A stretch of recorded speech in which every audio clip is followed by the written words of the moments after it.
All right, so I'm out in the Monza shed again. It's named after this little car right here, our 79 Monza that was, we got it with no engine or trans in it, stuck in this 350, which is a nice, rebuilt motor. The intake I think I had laying around, it's a 750 double pumper that I got off a guy on Craigslist for like 50 bucks. This old school hot rodder dude, he's taking the choke plate out of it. He was cool. I'll tell you, one of the coolest things about any of these cars is that a lot of the people that I've met buying the parts of these cars are just really fun to meet, and they're fun to hang out with, and it's really cool to just interact with people with similar interests, and just have these parts changing hands for $50. It's kind of funny. You drive a half hour to a guy's house and pay 50 bucks for a carburetor that's a few $100 for a new one or whatever, and it works, and it's just fun.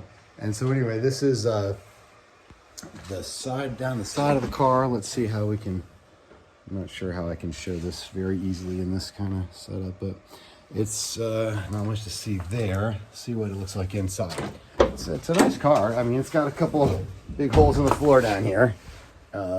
We got, oops, we've got a little flashlight going here, but it's dirty for sure, but you can see the inside is not that bad. There's a big hole in the back of the floor there and there.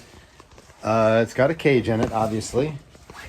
And it has a Ford 9-inch in the back. I don't know if I can get that to light up enough, but it's a 9-inch back there. And, it's a nice little project. It would be, I think, a cool, fun race car. Now, I'm pretty sure the intention of the guy that built it was as a drag racer, because these things were popular for that back then. I love how it has, 5 legs in the back from the Ford axle. I do have the Chevy, like the S10 or G-body spindles for the front to put a little bit bigger disc brake and a 5-lug front wheel as well. But so anyway, this thing was, I think, a drag racing car. When I bought it from some kind of a shop out in Upton or something like that, a little west of here in Massachusetts. And the guy had a really cool shop there. And I think what happened was the dude that had this car must have had a much nicer drivetrain in the car and taken it out and put it in a better car, and traded this car in to these guys that did the work for him. So anyhow, I bought the car from them cheap. It was $450, which, the guy pointed out to me at the time the rear axle was worth at least that, and I agree with him. But anyway, it's a fun little car, and the point of this video is that I want to describe what's going on with it and what I need to do to get it on the road. The distributor's not in it, but the motor is cool. We know that. We just got to get some headers to fit it. It's kind of an issue. I do have these.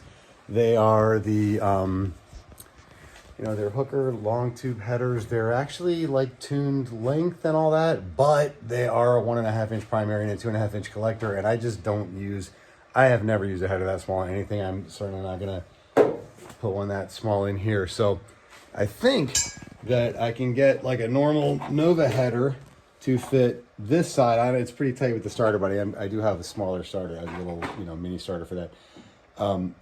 Plan is to put, and the boxes on the roof up there are the radiator and the fan that will be right there. So I think I have all the stuff here that I need to get this car going, and this is a good candidate to have up and running fairly soon. So let me know what you think.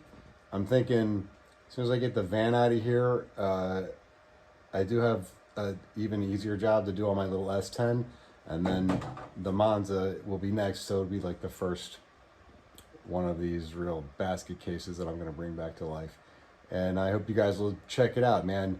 And if anybody knows anything about these cars or where anybody can get a part for one of these cars, let me know, because it's funny. It's unusual anymore to have a car that nobody makes a part for, but this is the one. People used to make aftermarket stuff for them. They stopped like 10 years ago. So anyway, if anybody knows how to get a set of headers for these that work with the stock motor mounts. That's key. There are engine swap headers that work, but I have stock style motor mounts in it, and I'd like to keep those. So anyway, I'll probably end up building headers for it.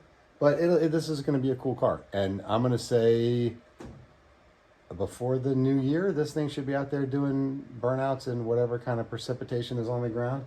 So look for that soon. All right, man, there you go.